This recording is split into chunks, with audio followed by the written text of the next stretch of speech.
Hallelujah. Hallelujah. We welcome you back to this program with the greetings that Jesus Christ is coming back for all of us. ప్రభువైన యేసుక్రీస్తు వారు మన అందరి కొరకు తిరిగి ఆయన రాబోతున్నాడు అనేటటువంటి శుభవార్తతో మిమ్మల్ని ఆహ్వానిస్తున్నాం ఈ ప్రోగ్రాంకి. And because Jesus also advised all of us to be watchful in prayer. ప్రభువైన యేసుక్రీస్తు వారు మనకందరికీ కూడా ఆయన బోధించినది ఏమనగా మీరు మెలకువగా ఉండి ప్రార్థన చేయండి. And be alert for you know not when he will come. He will come as a thief in the night. ఆయన మధ్యరాత్రి వేళ దొంగ వచ్చినట్లుగా ఆయన వస్తాడేమో అని మెలకువగా ఉండండి అని ప్రభు బోధిస్తున్నాడు. So my friend, if at all God has any special message for you today and to the church of this 20th century, it is about praying. ఈ రోజు ఒకవేళ ప్రభువైన యేసుక్రీస్తు వారు ఈ యొక్క విశ్వాసిగా ఉంటున్నటువంటి నీకు నాకు లేదా ఈ యొక్క సంఘానికి ఈ 20వ శతాబ్దంలో ఉనికి కలిగినటువంటి ఈ సంఘంతో మాట్లాడుతున్నది ఏంటి అంటే ప్రార్థించండి అనేది దేవుని సందేశం అయి ఉన్నది. God is asking churches to pray, to spend time in prayer and to be prayerful and to be watchful in prayer. దేవుడు కోరుతున్నది ఏమిటి అంటే మీరు ప్రార్థించండి, మీరు మెలకువ కలిగి సిద్ధపాటు కొరకు మీరు ప్రార్థించండి, మెలకువ కలిగి ప్రార్థించమని సంఘాలను ప్రభు ఆదేశిస్తున్నాడు. There are multiple problems this world is facing and only prayer can change things. ఈ యొక్క ప్రపంచం ఎదుర్కొంటున్నటువంటి సమస్యలు సవాళ్లు ఎన్నో ఉంటున్నాయి, కానీ ప్రార్థన మాత్రమే ఈ పరిస్థితులను మార్చగలదు. There are many problems in the church and only prayer can change things. ఈ యొక్క సంఘములో కూడా ప్రతి చోట కూడా సంఘం అనే దాంట్లో కూడా ఎన్నో సమస్యలు ఉంటూ ఉన్నవి, కానీ ప్రార్థన అనేది ఆ సంఘంలో వచ్చేటటువంటి పరిస్థితులు కూడా మార్చగలదు. The church of today badly needs revival, and for revival to come we need a lot of prayer. People who will cry in the presence of God, people who will weep in the presence of God, and people who will have a burden for prayer. God is looking for prayerful people. ఈ రోజు క్రైస్తవులు అనబడిన వారికి ఏదైనా ఒకటి కావలసి ఉంది అంటే అది ఉజ్జీవము కావలసి ఉన్నది. ఆ ఉజ్జీవము రావాలి అంటే దేవుని ప్రజలైనటువంటి వారు దేవుని సన్నిధిలో కన్నీరు కార్చాలి, గోజాడాలి, మొర్ర పెట్టాలి. ఈ యొక్క ఉజ్జీవము రావాలని కావాలని ఎడతెగక ప్రార్థించేవారై ఉండాలి. We have today houses, lands, money, cars and just everything possible to make our life comfortable, but there is no prayer. ఈరోజు మన యొక్క దేవుని సంఘాలలో వ్యక్తుల మధ్య కానీ దేవుని బిడ్డలు అనబడిన వారి మధ్య కానీ ఉన్నది ఏంటంటే ఇళ్ళున్నాయి, స్థలాలున్నాయి, పొలాలున్నాయి, ధనం ఉంది, సుఖం ఉంది, అన్నీ ఉన్నాయి, కానీ ప్రార్థన లేదు, ప్రార్థన కనబడటం లేదు. The church is prayerless today. The average believer is prayerless today. The pastors are prayerless today. The servants of God prayerless today. ఈరోజు ఒక సగటు విశ్వాసి కానీ, ఈరోజు ఒక సంఘ సభ్యులు కానీ, ఈరోజు ఒక పాదిరి గారులు కానీ, ఈరోజు ఒక దైవ సేవకులు కానీ వారికి కొరత పడింది ఏంటి అంటే లోటైందంటూ ఒకటి ఉందంటే అది ప్రార్థన లేని వారుగా జీవిస్తున్నారు ఈ దినాల్లో క్రైస్తవులు, విశ్వాసులు, సేవకులు.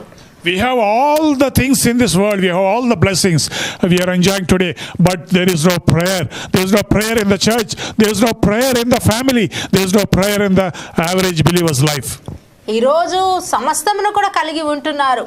దేవుని ప్రజ అనేటువంటి వారు సమస్తము కలిగి ఉన్నారు, కానీ వారి జీవితంలో కొరత ఉన్నది. ఆ ఒకానొక కొరత అంటే ఏంటి అంటే ప్రార్థన లేమి అనేటటువంటి కొరత, ప్రార్థన లేని వారుగా వారు ఉంటున్నారు. You know, there are people who ask for prayers for blessings upon them. There are people who ask for healing prayers. People who ask for prayers for many other materialistic things. ఈరోజు ప్రార్థన కోరేటటువంటి వారు ఏ రీతిగా ఉన్నారు అంటే ఆశీర్వాదాల కొరకు ప్రార్థన చేయమంటున్నారు. అది కావాలి, ఇది కావాలి, ఈ లోకంలో నేను అంత బాగుండాలి, ఇంత బాగుండాలి, అంత చదవాలి, అంత ఉద్యోగం చేయాలి, ఇంత సంపాదించాలి, ఇల్లు కట్టాలి, పొలం కొనాలి, స్థలం కొనాలి, వ్యాపారం చేయాలి, అనే విషయాల కొరకు ప్రార్థించమనే వారు ఉన్నారు. But the missing element today in the church is prayer. In the altar of the family, the prayer is missing. కానీ ఒక కుటుంబం యొక్క బలిపీఠం మీద ప్రార్థన అనేటటువంటి అంశము లేకుండా పోయింది. సంఘాలలో ప్రార్థన అనేటటువంటిది లేకుండా అవుతుంది. ఒక సగటు విశ్వాసి జీవితంలో దేవుని బిడ్డ అని చెప్పుకుంటున్నటువంటి వారి జీవితాలలో ప్రార్థన అనేటటువంటిది అంతరించిపోతా ఉంది. You know, basic difference between the modern church and the first century church is the first century church people are prayerful people. ఈ యొక్క ఆధునిక శతాబ్దంలో ఉన్నటువంటి సంఘానికి, ఆదిమ సంఘానికి మధ్య ఉన్నటువంటి ఒక తేడా చెప్పమంటే, రెండు సంఘాల మధ్య కూడా తేడా ఏంటి అంటే, ఆదిమ సంఘము వారు నిరంతరము ప్రార్థించేటటువంటి వారు, ఈ యొక్క అంత్యకాలంలో ఉన్నటువంటి ఈ సంఘము వారు ప్రార్థన లేనటువంటి వారు ఉన్నారు. Prayer gave birth to the early church. ప్రార్థన అనేది ఆదిమ సంఘానికి జన్మనిచ్చింది. Prayer by 120 disciples in the upper room brought the Holy Spirit revival. ఆ మేడ మీద గదిలో 120 మంది శిష్యులు కూడుకొని వారు ప్రార్థించుచుండుట చేత ఈ భూమి మీద సంఘం అనేది ఉద్భవించింది. And the Holy Spirit descended down because of their prayer in one accord with unity. వారి మీదకి పరిశుద్ధాత్మ ఎందుచేత కుమ్మరించబడింది అంటే, వారు ఏక మనస్కులై ఐకమత్యముతో వారు ప్రార్థించుచుండుట చేత వారి మీదకి పరిశుద్ధాత్మ కుమ్మరించబడింది. And the best verse in the Acts of Apostles was, and they continued steadfastly in the apostles' doctrine, fellowship, in breaking of bread, and in prayers.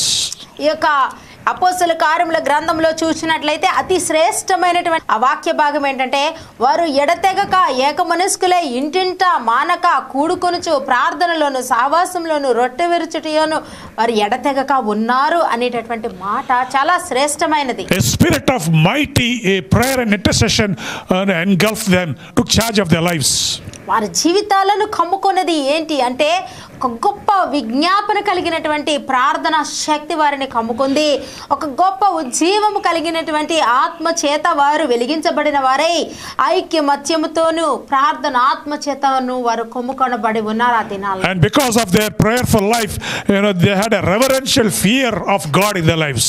వారు అటువంటి ప్రార్థన జీవితం కలిగి ఉండడం చేత వారి జీవితాలలో కూడా వారు నిజమైనటువంటి ఒక దైవ భక్తిని కూడా వారి జీవితాల్లో కలిగి ఉన్నారు. Fear came upon every soul and many wonders and signs were done by the apostles. ఆ యొక్క ప్రార్థన ఆత్మ వలన వారి అందరి మీదకి వారి మీదకి భయము, దైవిక భయం అనేది వారికి కలిగింది.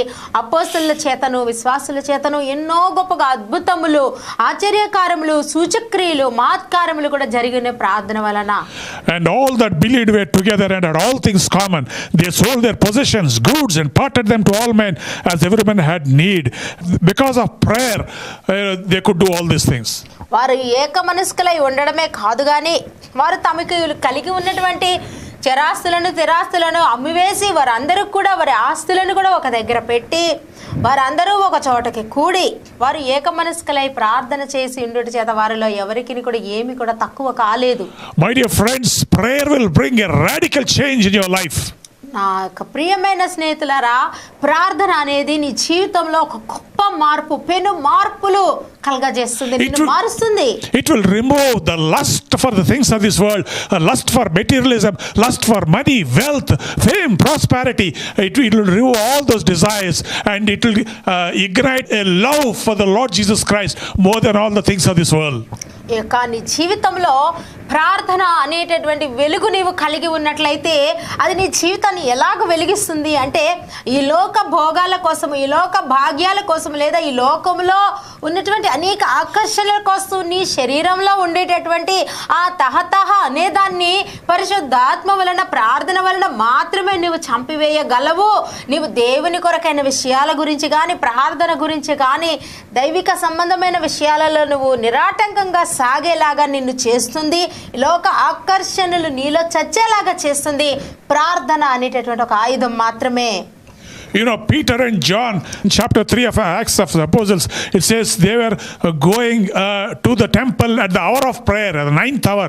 Every day they would go for prayer in the temple.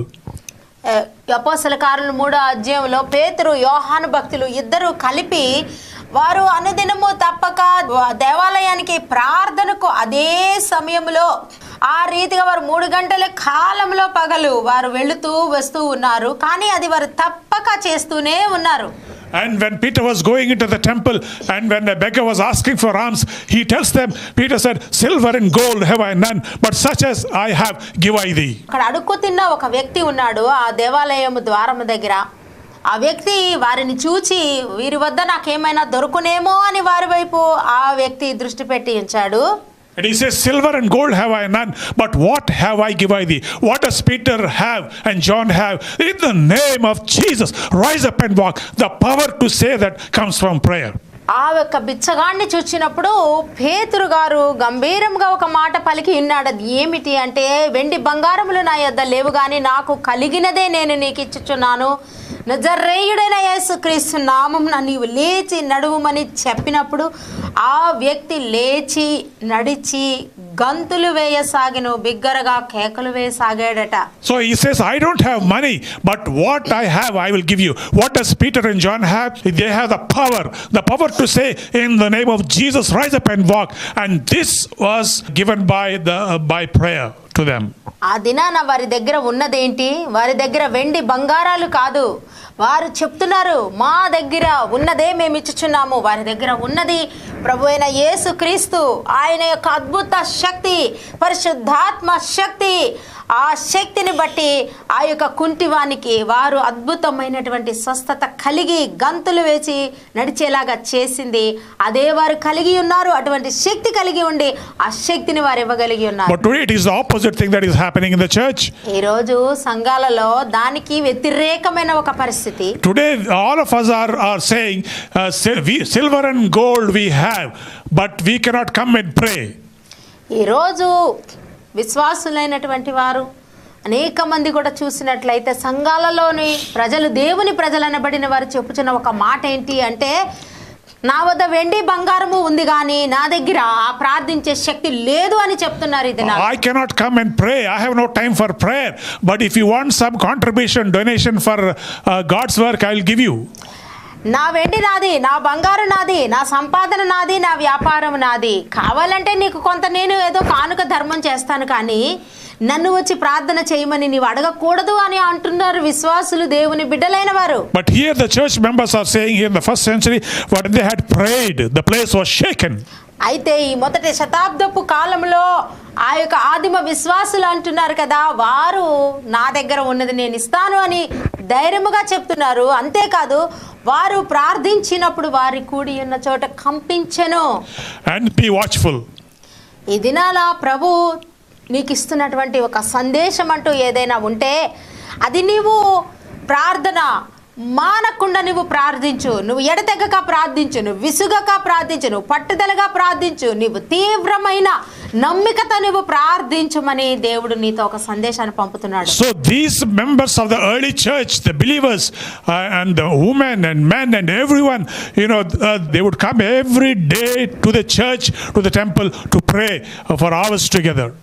కాబట్టి ఆ దినాలలో ఆ సంఘాలలో మనం చూచినప్పుడు వాక్య భాగములో ఆ దినమున వారు ఏకమనస్కులై మానక ఇంటింట మందిరములో ఇంటింట మానక కూడుకొనుచు ఐకమత్యముగా స్త్రీలు కానీ పురుషులు కానీ పిల్లలు కానీ ప్రతి ఒక్కరు కూడా వారు కూడి ఐకమత్యముగా ప్రార్థించుచూ ఉన్నారు. They believed in the power of prayer, and that's why they were meeting every day for prayer. వారు ప్రార్థన అనేటటువంటి శక్తిలో వారు నిజముగా నమ్మిక ఉంచారు గనకనే వారు ప్రార్థన కొరకు ప్రతి దినము మానక కూడుకొని ఉన్నారు. So much they prayed, and that's why even one of them would go to the marketplace and preach. 2,000 people would be saved, 3,000 people would be saved, 5,000 will be added to the church. వారు ఎంతగా ప్రార్థించారు అంటే వారి సంఘంలో అటువంటి ఎడతెగని మానని ప్రార్థన వారు చేసి ఉండుట చేత ఆ ప్రార్థనా శక్తి ప్రతిఫలముగా ఒక్క వ్యక్తి వెళ్ళి ఆ సంత వీధిలో కానీ సువార్త ప్రకటిస్తే ఒకేసారి 3,000 మంది మార్పు చెందారు, ఒకేసారి 2,000 మంది మార్పు చెందారు. అటువంటి అద్భుత శక్తి వారు కేవలం ప్రార్థన వలన కలిగి ఉన్నారు. My friend, a nation's culture can change, a nation's politics will change, a nation's circumstances, conditions will change.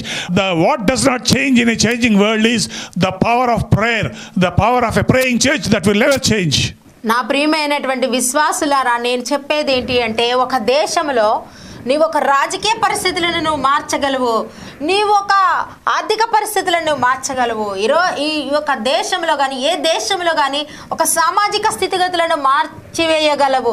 ఎటువంటి స్థితినైనా నువ్వు ఎదుర్కోగలవు, మార్చివేయగలవు. కానీ ప్రార్థన అనేది నీ జీవితంలో ఉన్నప్పుడు ఆ ప్రార్థనను మాత్రం ఏది మార్చలేదు. కానీ ఆ ప్రార్థనా శక్తిని గనక నీవు నమ్మిక ఉంచి నువ్వు గట్టిగా పట్టుకోగలిగినట్లయితే, దాన్ని నువ్వు ఎడతెగక నువ్వు అనుసరించగలిగినట్లయితే, నువ్వు నీ దేశంలో కలుగుచున్నటువంటి అనేక పరిస్థితులను, సామాజిక రాజకీయ ఆర్థిక స్థితిగతులను నీవు మార్చగలవు.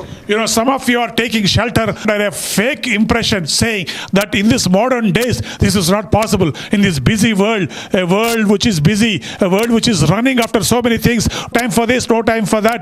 So it is not possible today. Those days it was possible.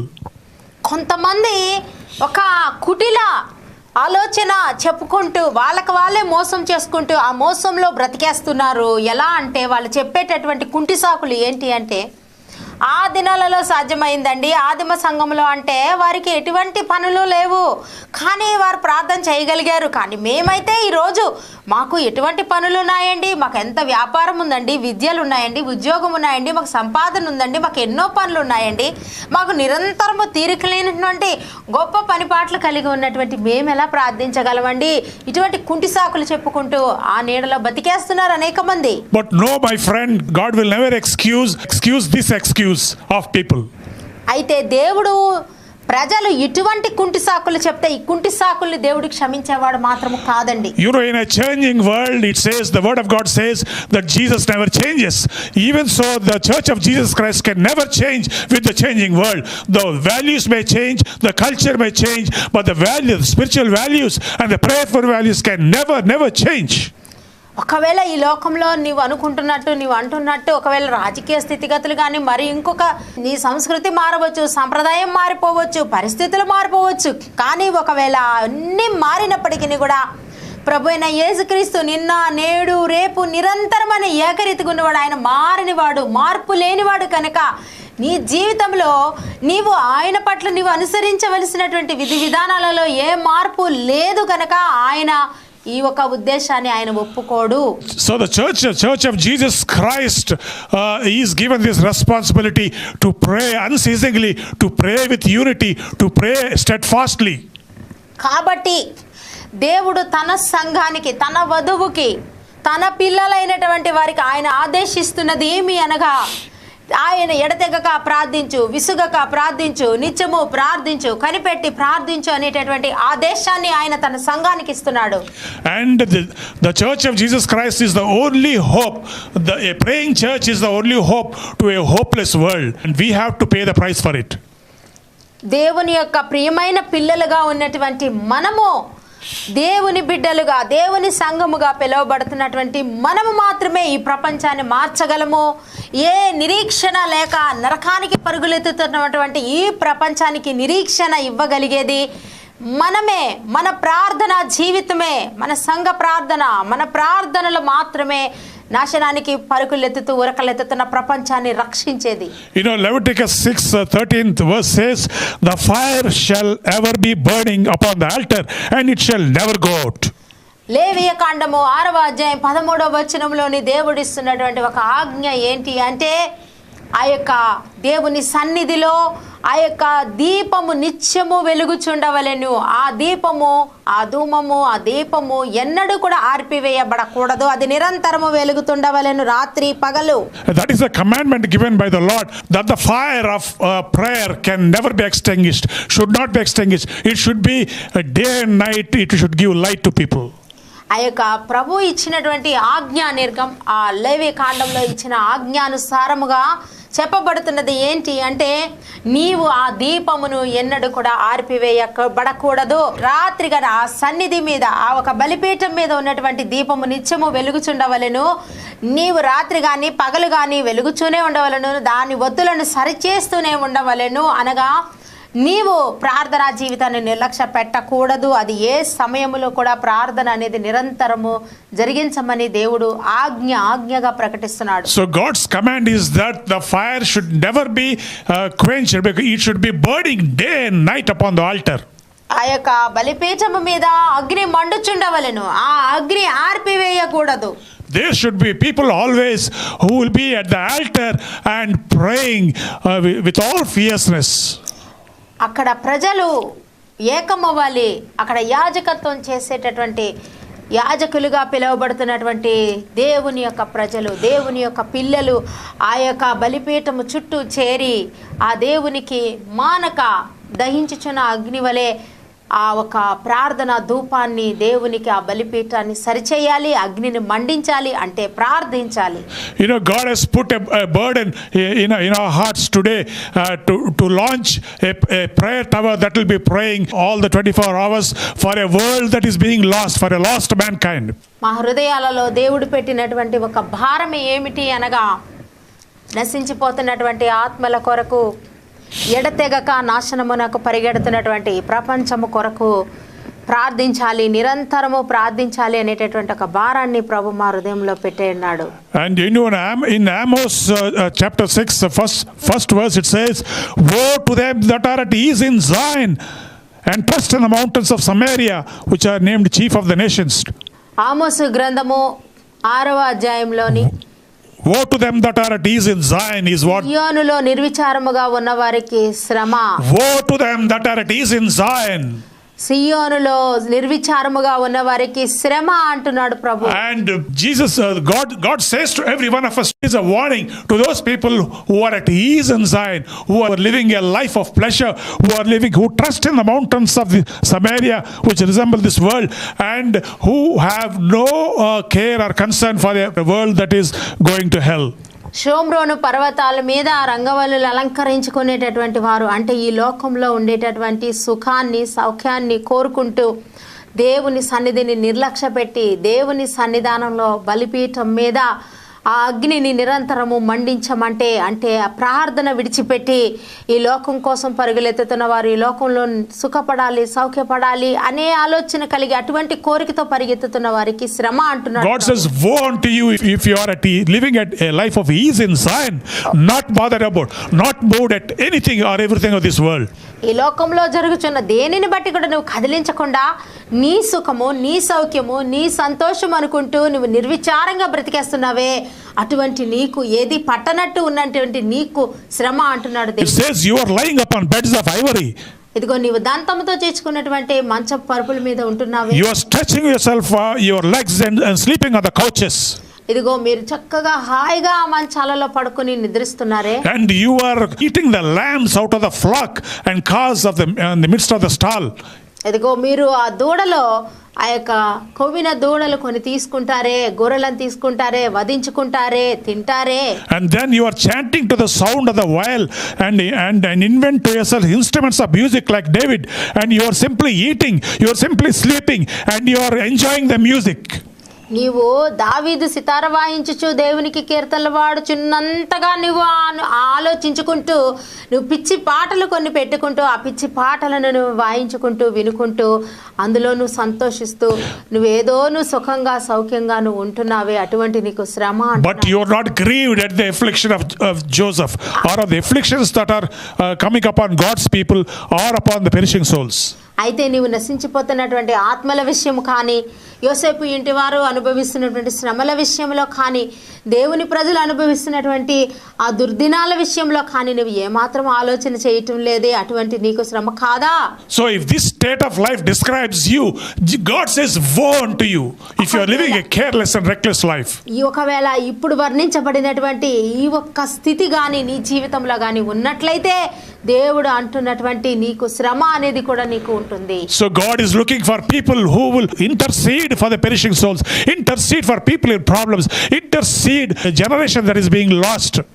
కాబట్టి దేవుడు ఎటువంటి వారి కొరకు వెతుకుతున్నాడు అంటే, ఎవరైతే నశించిపోతున్నారో, ఎవరైతే పాపంలో అంధకారంలో పడి మగ్గిపోతున్నారో, నరకానికి పరుగులెడుతున్నారో అటువంటి వారి కొరకు, నశించిపోతున్న ఆత్మల కొరకు, నశించిపోతున్న అనేక మంది జనాంగాల కొరకు, మొర్రపెట్టే వారి కొరకు దేవుడు ఈరోజు వెతుకుతున్నాడు. Oh, my believer friend, listen to the cry of God, listen to the heartbeat of God, and rededicate your lives for a life of prayer.